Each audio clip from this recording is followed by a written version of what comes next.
В эфире совместный проект «Радио Крым Реалии» и Первого канала Украинского радио. Слушайте ток-шоу «Радио Крым Реалии» на средних волнах на частоте 549 АМ каждый будний день в 8:35 и в 13:10, а также на 105,9 FM круглосуточно. Крымчане имеют право знать. Всем привет, это радио Крым Реалии, у микрофона Сергей Макрушин. Слушайте нас на средних волнах на частоте 549 кГц в 8:35 и 13:10 на Крымском полуострове и в 7:35 и 12:10 на материковой части Украины. На частоте 105,9 FM вы можете слышать нас круглосуточно.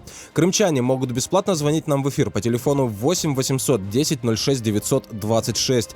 Жители материковой части Украины, присоединяйтесь к нам по номеру 044 490 2905. Тема дня. Итак, в Крыму сообщили о намерении требовать от Германии выплаты репараций за события оккупации Крыма во время Второй мировой войны.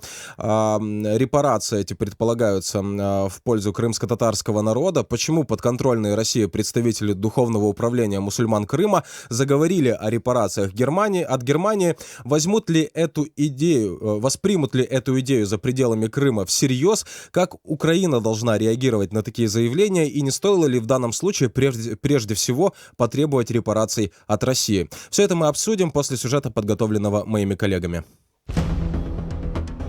Крым в центре внимания.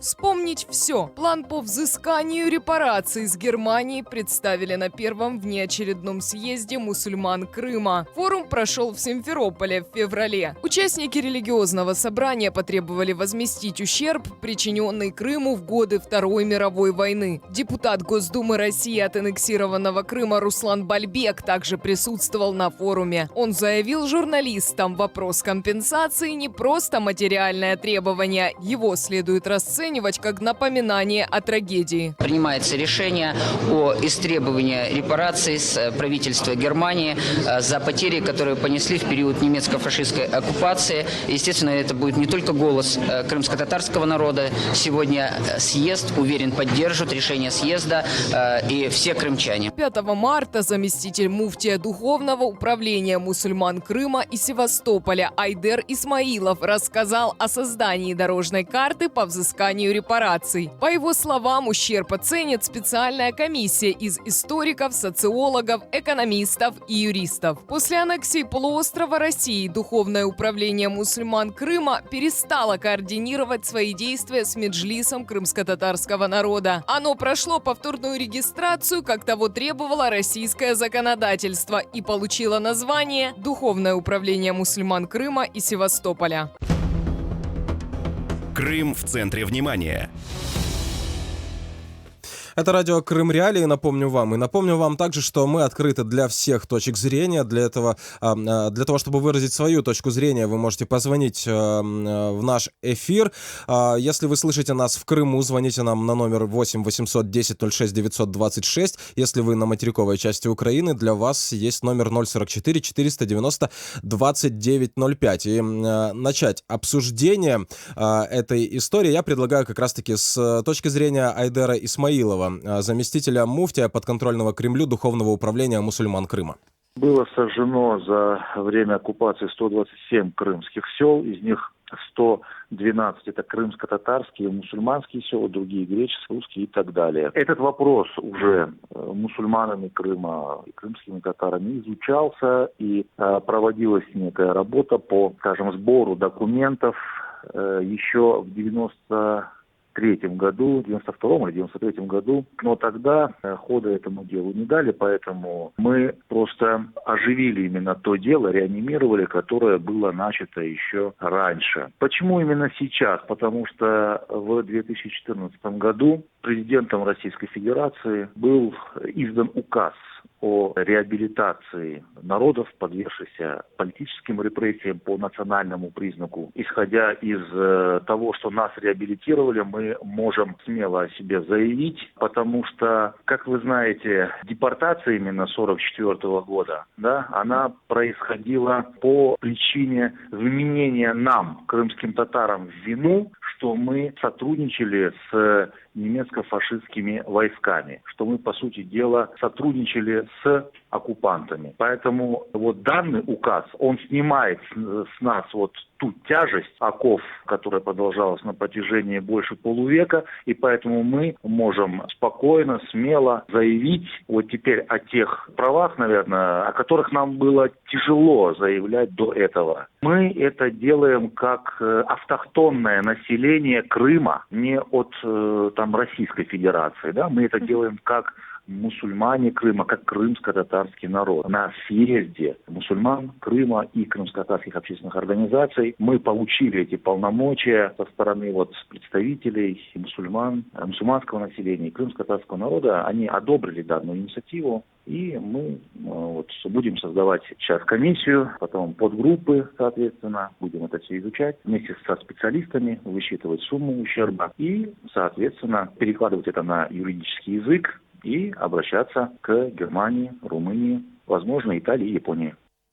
Итак, это были слова Айдера Исмаилова, заместителя муфтия подконтрольного Кремлю Духовного управления мусульман Крыма. Это радио Крым Реалии. Мы открыты для всех точек зрения. Я напомню, номер телефона студии 8 800 10 06 926. Если вы нас слышите в Крыму, звонки на этот номер бесплатны для жителей материковой части Украины. Номер 044 490 2905. И перед тем, как поговорить с нашим экспертом, я предлагаю принять звонок от нашего радиослушателя. Здравствуйте, вы в эфире, говорите. Доброе утро. Да-да, говорите. Я хотел бы высказать свое мнение, как Украине реагировать на то, что творится у них в стране.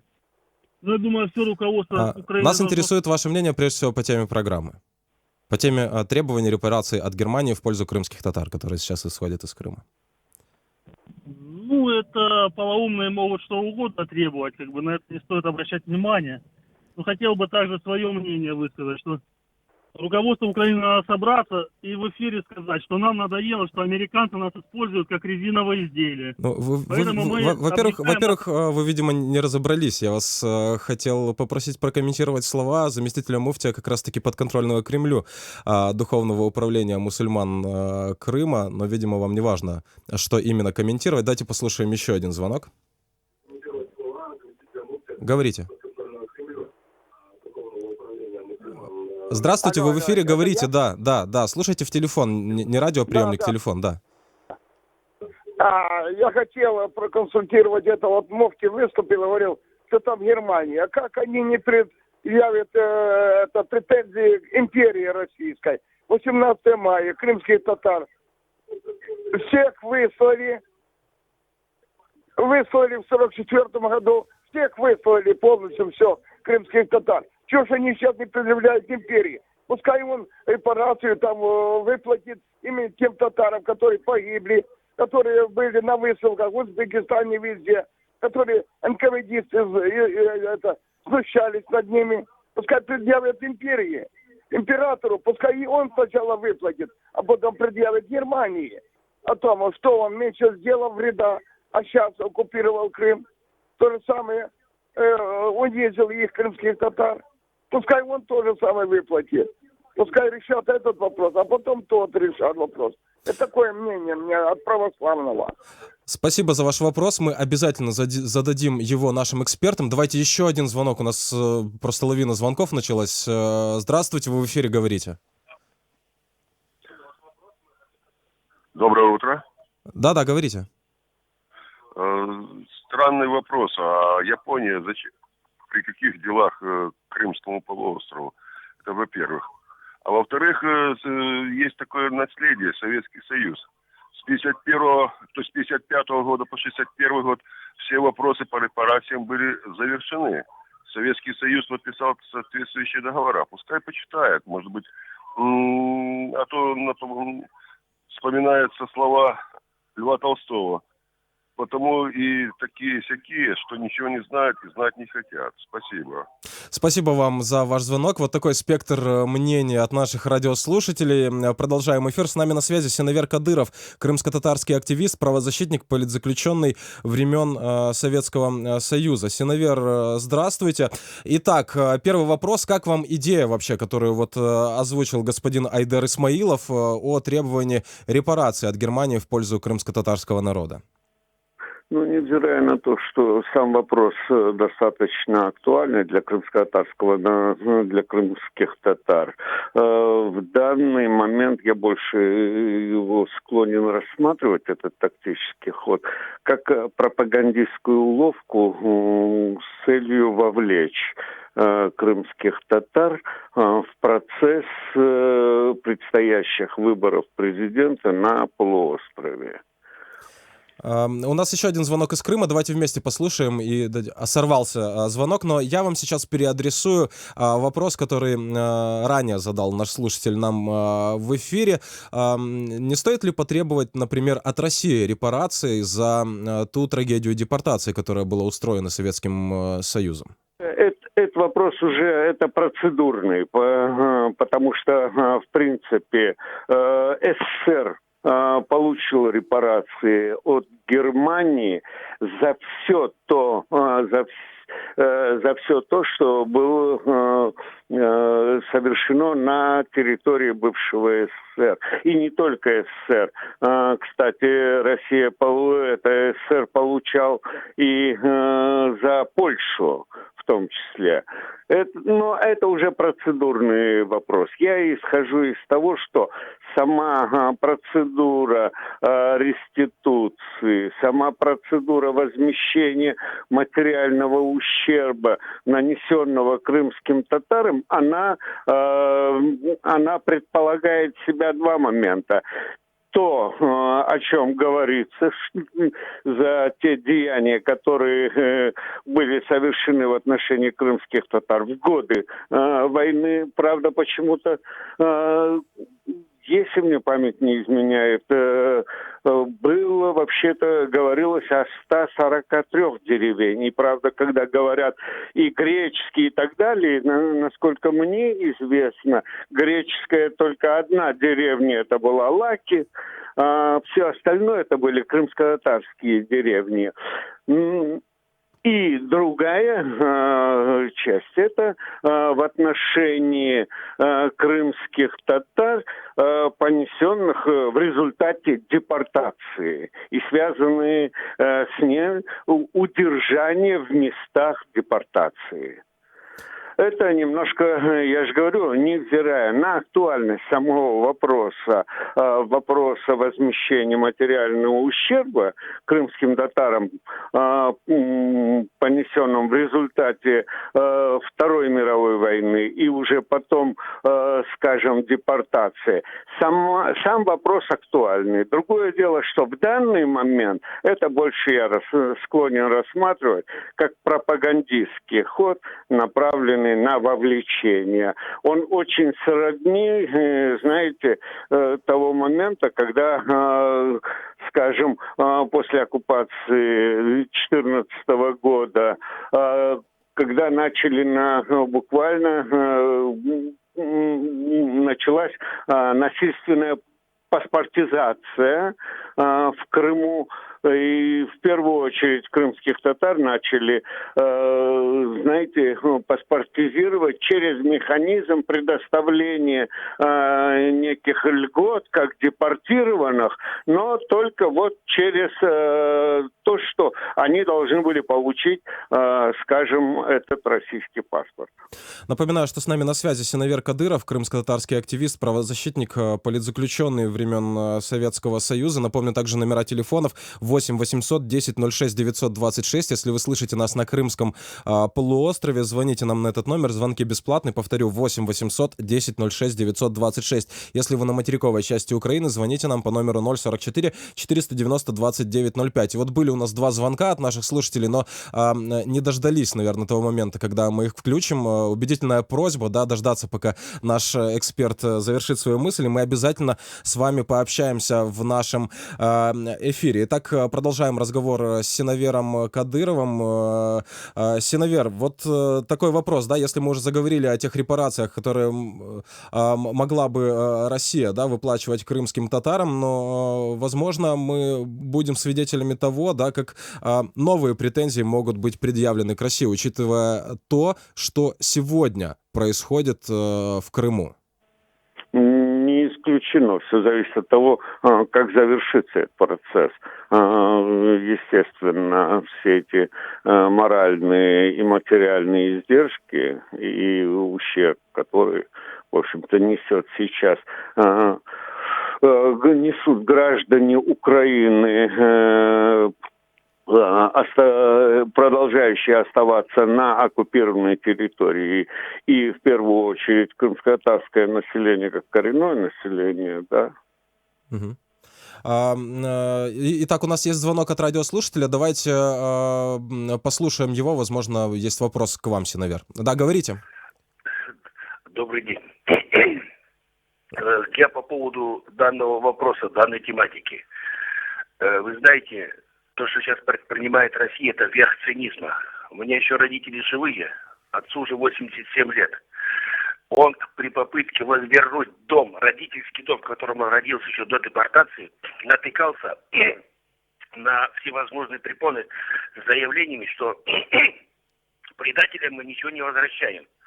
Вот. Хотелось бы узнать, в контексте этих событий, которые сейчас освещают, как они пытаются вот это все решить с реституцией всего, что они забрали у крымских татар. Спасибо. Благодарю вас. Напомню, номер телефона 8 800 10 06 926. Звоните нам, если вы слышите нас в Крыму, если вы на материковой части Украины. Есть номер 044 490 29 05. Мы открыты для всех точек зрения. Продолжаем разговор с Синавером Кадыровым. Синавер, ваша реплика на звонок, который вы только что слышали. Ну, здесь, собственно говоря, комментировать очень сложно, потому что почему-то сказал позицию российских. Я не знаю, в данный момент это кто-то конкретное лицо и так далее, потому что в свое время, когда мы пробовали делать подобные шаги по возврату, да, незаконно изъятого имущества, у нас не принимали исковые заявления, аргументируя отсутствием закона по, скажем, реституции. В данный момент, в данном случае, я не знаю, о чем конкретно идет речь, и говорить, что это просто отказывают, аргументируя тем, что якобы предателем и так далее. Это, немножко, мне кажется, не знаю, как комментировать, потому как заместитель муфтия в Крыму, он как раз-таки ссылается и аргументирует свою позицию, что есть закон России о реабилитации. Другой вопрос, насколько этот закон предусматривает вопрос возмещения материальных убытков, понесенных в результате, опять-таки, депортации, наверное, да? То есть здесь я же говорю, учитывая действительно актуальность данной проблемы, и принято во внимание использовать, на мой взгляд, как маневр к привлечению. Понимаете? Здесь другого я, к сожалению, не вижу. Или к счастью. Да, спасибо вам. Напоминаю, что с нами на связи был Синавер Кадыров, крымско-татарский активист, правозащитник, бывший советский политзаключенный. Далее, в продолжении эфира, я предлагаю послушать комментарии главы Меджлиса крымско-татарского народа Рифата Чубарова. Ответ такие фейковые темы, которые подкинуты ФСБшными кураторами в Крыму. Это первое о том, что, мол, как раз настало время потребовать репарации с Германии за последствия тех разрушительных преступлений, которые были совершены фашистскими захватчиками в годы Второй мировой войны. И второй фейк – это то, что Крым намеревается судиться с Украиной за последствия нехватки в Крыму электроэнергии, воды. Все это делается для того, чтобы отвлечь внимание людей от вопиющих ежедневных преступлений, которые совершаются, собственно, русскими оккупантами против крымско-татарского народа, против граждан Украины других национальностей. Это отвлечение внимания и обман крымского общества, и это вполне осознанно запланированные такие информационные провокации. Всего несколько минут у нас осталось для общения со следующим спикером, но у нас есть звонок из Крыма. Все звонки для нас очень важны. Здравствуйте, вы в эфире, говорите. Говорить? Да-да, говорите. Алло. Мы вас слушаем, говорите. Я хочу сказать, вот жили при Украине. Сколько выделила Украина квартир для крымских татар? Сколько выделила квартир? И сколько выделила Россия? Сколько уже сейчас от сколько сейчас татарских семей получило квартир? И в Севастополе, и в Симферополе, и даже в Керчи. Спасибо вам за ваш вопрос. Возможно, это станет темой одной из наших следующих программ. Единственное, что я могу отметить, что в Украине действовала и действует программа по обустройству ранее депортированных народов, да, и на строительство жилья для крымских татар регулярно выделяются деньги из государственного бюджета, насколько мне известно. Но тема интересная, спасибо за предложение. Продолжаем эфир. С нами на связи Юлия Тищенко, украинский политический аналитик. Юлия, здравствуйте. Итак, давайте попробуем понять, зачем же в Крыму делают такие заявления, будут ли приняты они всерьез за пределами Крымского полуострова? Доброе утро. Значит, отвечая на вторую часть вашего вопроса, не думаю, что они как-то всерьез вообще будут восприняты вовне. Почему? Потому что в основном это все-таки для внутреннего пользования. Но это заявление сделано там представителями ДУМК и привязано, да, к вот этому новосозданному совету, да, такой квазилояльной организации, лояльной к российскому режиму. Если говорить конкретно о вопросах там компенсации за пострадавшую инфраструктуру там со стороны Германии. Мне кажется, что это в том числе и попытка как-то вписать и крымских татар, в том числе вот в этот российский, значит, нарратив Великой Победы, с одной стороны, с другой стороны, выведя лояльных крымских татар из-под такого символического удара. Почему? Потому что ничего же практически не говорится в этих заявлениях о депортации со стороны Сталина, который в России героизируется. И плюс сегодня мы видим просто еще попытку российской стороны создания структур такого квази-меджлиса, то есть структур, которые Россия называет меджлисом, которые контролированы ей, и это одно из направлений деятельности, подобная риторика. Напоминаю, что с нами на связи Юлия Тищенко, украинский политический аналитик. Юлия, и вот вопрос, у нас буквально минута осталась. Перед вами Синевер Кадыров в нашем эфире сказал, что это такая попытка еще мобилизовать крымско-татарский народ на выборы президента России. Может ли вот это заявление быть частью такой кампании по мобилизации избирателей? Скажем так, сомневаюсь я, что эта попытка мобилизации будет удачной, хотя, собственно, не без этого. Почему? Потому что, один из основных, сейчас трендов, которые Россия, в общем-то, хочет в Крыму продемонстрировать, это высокая явка. Я думаю, что это будет всячески, пиарно показано, там, и какие-то избирательные участки, там, показательные выступления, значит, на выборах.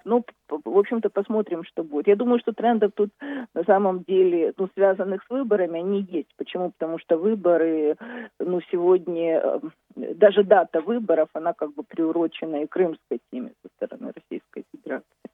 Благодарю вас. Напоминаю, что с нами на связи была Юлия Тищенко. Мы завершаем этот тематический блок. Я напомню, что если вы слышите нас на средних волнах, то далее наш эфир вы можете слышать на частоте 105,9 FM, где мы вещаем круглосуточно. Также наши трансляции доступны на сайте Крым Реалии, на наших страницах в популярных соцсетях, таких, например, как Facebook. Вернемся в эфир через несколько минут.